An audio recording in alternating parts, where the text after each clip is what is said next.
Menghayati peran korban KDRT, Amanda Rigby menyendiri sebelum syuting.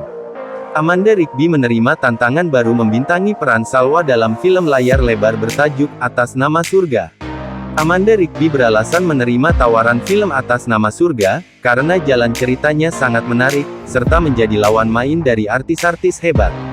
Artis berusia 30 tahun itu merasa peran Salwa cukup menantang dirinya. Ia harus bisa memainkan emosinya yang bisa berubah dari sedih, bahagia, hingga menderita.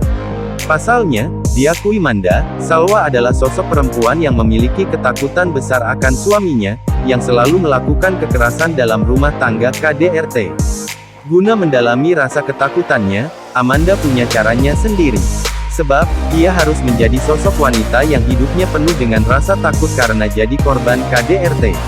Amanda Rigby juga meminta waktu beberapa menit kepada tim produksi, saat ia harus mengeluarkan emosinya yang ekstra.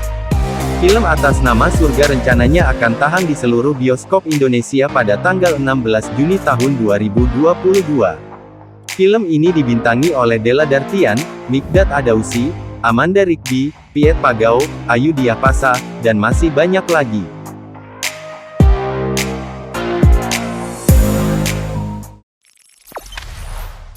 Jangan lupa subscribe, share, komen, dan like ya!